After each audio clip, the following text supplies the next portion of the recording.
Eu quero dividir com vocês aqui uma sequência de tweets publicados hoje pela Isabella Khalil. A Isabella Khalil, ela é uma antropóloga e nesse momento é certamente uma das grandes referências quando se trata de compreender o perfil de quem são os eleitores do Bolsonaro. E ela publicou, junto com outros autores aqui, um artigo sobre as teorias conspiratórias adotadas pelo Bolsonaro na pandemia, sobre a Covid-19. Eu vou ler para vocês aqui a sequência de tweets e depois falar um pouquinho sobre isso, sobre as teorias conspiratórias e como essas teorias são basilares, são essenciais para a extrema-direita global. Então diz o seguinte aqui a thread da Khalil. Nova pesquisa. Publicamos um artigo sobre teorias conspiratórias da extrema-direita na pandemia. Analisamos como Bolsonaro transformou teorias conspiratórias sobre vacinas em discurso oficial do Estado e em políticas públicas no primeiro ano da pandemia. Analisamos as narrativas mobilizadas por Bolsonaro e seus apoiadores entre março e dezembro de 2020. Entre essas narrativas se sobressai a mobilização do medo de uma conspiração comunista. Ao longo do tempo, isso foi se alterando. Mapeamos dois momentos no compartilhamento de teorias conspiratórias, rumores e fake news. De março a junho, o foco foi a origem do vírus culpando a China pela pandemia. O conjunto de narrativas mobilizam a categoria de vírus chinês. De julho a dezembro passaram a circular narrativas sobre o processo de desenvolvimento das vacinas. Aí a China aparece novamente, especialmente em ataques contra o imunizante da Sinovac. Aí o foco das teorias conspiratórias passou a ser a vacina chinesa ou a vacina. Epidemias e momentos críticos são favoráveis ao surgimento de teorias conspiratórias. Vide o caso das teorias sobre o surgimento do HIV/AIDS. No caso de ficções políticas, a literatura sobre o tema aponta os casos emblemáticos do assassinato de JFK e o 11 de setembro. Mas vivemos um fenômeno novo. Além da dimensão da pandemia, vivemos o que Gabriele Cosentino e outros autores chamam de globalização das teorias conspiratórias. Quer um exemplo? Trump, Bolsonaro e seus apoiadores compartilham as mesmas conspirações sobre pandemia, comunismo e posições anti-China. No artigo discutimos as diferenças entre os dois países e as consequências disso, que incluem a criação de inimigos internos, a mídia, os governadores. Voltando à mobilização do medo, utilizamos Becker e Cohen com a sociologia do desvio para compreender como essas narrativas exploram pânico moral na formulação de posições anti-vacina. Lembra do pênis da Fiocruz? Atriz pornô citada na CPI? Maconha, isso é pânico moral. Ruth Wodak trata da mobilização do medo e pânico no pós-11 de setembro. Ela descreve 4 formas de legitimação disso. 1. O uso da autoridade. 2. O valor moral. 3. O uso de evidências, entre aspas. E 4. A mitopoiesis, que é quando pequenos fragmentos de discurso se juntam em estruturas narrativas. A partir de Wodak, classificamos as estruturas narrativas anti-vacinas em circulação no Brasil em 4 tipos. Assim, os riscos, entre aspas, da vacina chinesa, entre aspas, estariam relacionados a 1. Autoritarismo, vigilância e comunismo. 2. Sexualização, mutação genética e experimentos científicos. 3. Risco de outras doenças, autismo, demência, câncer e aqui homossexualidade é por vezes tida como doença. Alguém lembra da fala do presidente sobre virar gay depois de tomar vacina? 4. Aborto, controle populacional e genocídio.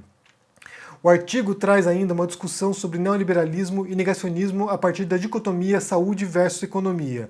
Como já escrevi em outro artigo, negacionismo não é apenas usar chapéu de alumínio. Quando o mercado toma o lugar da ciência, isso é uma forma de negacionismo. Ficou longo o fio, mas como o artigo está em inglês, achei que valeria a pena resumir. Foi mais de um ano de pesquisa em equipe. Para quem quiser ler o artigo, é Politics of Fear, Far-Right Conspiracy Theories on COVID-19, e tem o link aqui. Eu vou pôr para vocês o link da thread da Isabella Khalil e também o link do artigo para quem quiser ler em inglês. E é muito interessante porque o uso que a extrema-direita faz de teorias conspiratórias, como eu disse, é essencial. Na verdade, os mais distintos grupos utilizam o medo como fator de dominação e como fator de controle das pessoas. Basta a gente pensar, por exemplo, nas religiões. As religiões trabalham com o medo, em grande parte também, Elas fornecem o medo e a resposta para o medo. Então, por exemplo, o pecado, o diabo, o medo de Deus.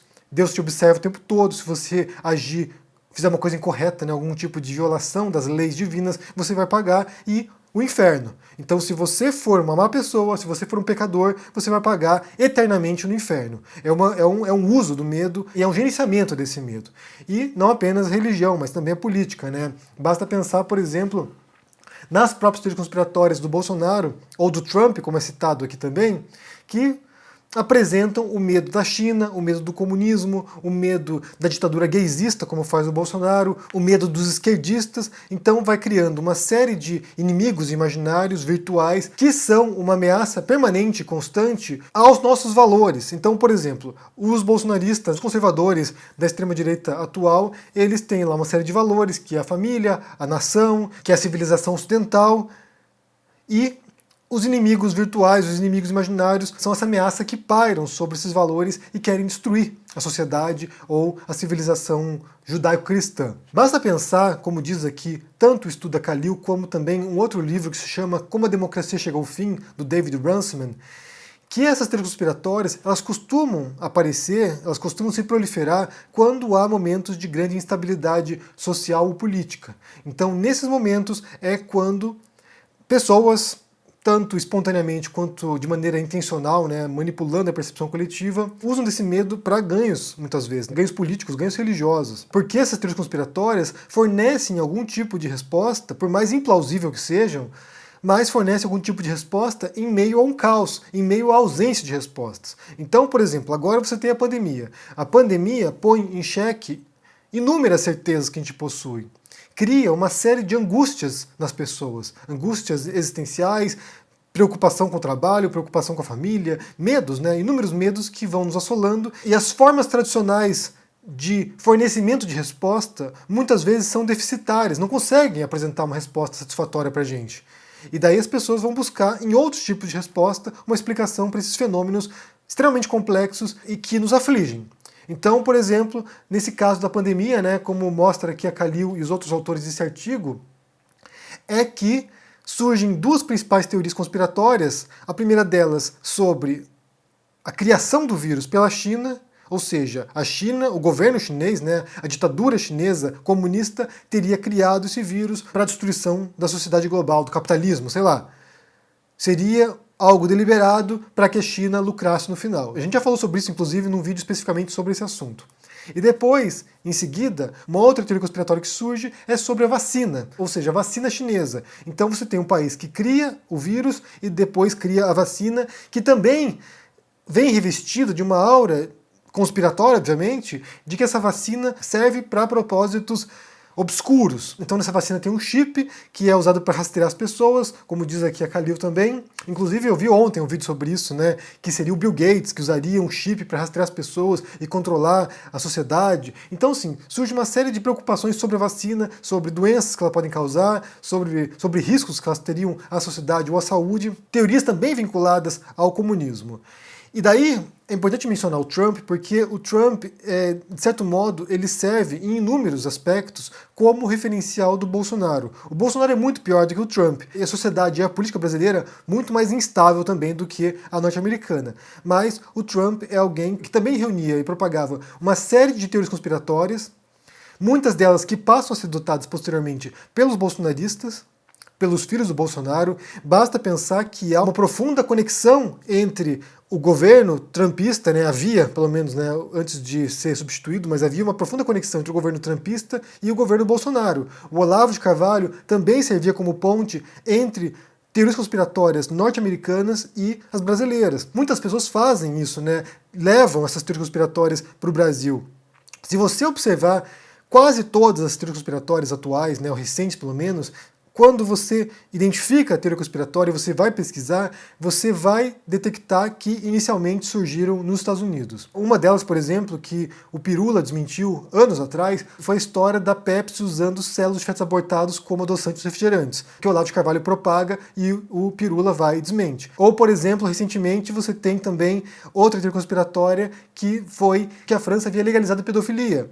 E isso surge inicialmente nos Estados Unidos em blogs, em sites, em grupos americanos, e depois é implementado no Brasil através de comunicadores bolsonaristas ou olavistas. Além disso, você tem também, como menciona aqui a Khalil, o QAnon, que era um grupo conspiratório nos Estados Unidos que acreditava que havia uma rede global de pedofilia organizada pelo Partido Democrata, e esse tipo de teoria conspiratória passa gradualmente a ser implementada também com variações no Brasil.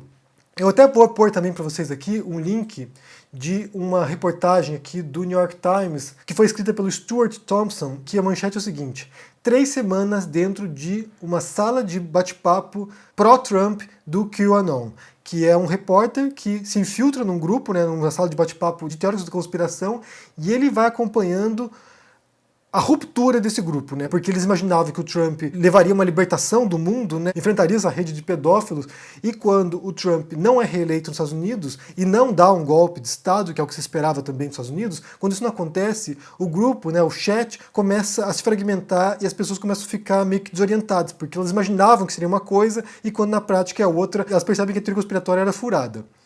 Só mencionando aqui também que na época da Alemanha nazista, também havia inúmeras teorias conspiratórias que foram usadas pelos nazistas como esse fator de medo. Porque quando você tem medo, gente, você não pensa de maneira estruturada, você não pensa de maneira racional, você age mais por instinto. Para que uma pessoa possa reagir ao medo de maneira consciente, é preciso muito treinamento. Basta a gente pensar, por exemplo, nos bombeiros ou nos comissários de bordo. Se você trabalha em um ambiente no qual pode haver algum tipo de emergência, o bombeiro é muito mais do que o comissário de bordo, mas caso haja uma emergência, essas pessoas são preparadas, treinadas para poder lidar com esse tipo de circunstância. E isso é uma prática, não é natural. A gente nasce com instintos para poder reagir a situações de perigo. Então, quando você recebe uma mensagem conspiratória, isso dispara meio que um mecanismo psicológico que nos leva a não pensar racionalmente. Então os nazistas, por exemplo, adotavam uma série de teorias conspiratórias sobre os judeus. Por exemplo, havia um panfleto difamatório chamado Os Protocolos dos Sábios de Sião, que dizia que havia uma conspiração judaica para controle global. E isso foi usado pelos nazistas como um dos elementos, né, uma das provas de que os judeus eram um perigo, de que eles dominavam toda a sociedade, todo o dinheiro, os capitalistas, e assim representavam um perigo para a sociedade alemã. Então você adota esse tipo de teoria conspiratória, no caso desses grupos, e usam isso como controle. Instigam o medo, instigam a ansiedade existencial das pessoas, e assim, quem ouve isso, de maneira irracional, acaba reagindo sem refletir sobre qual é a mensagem no final.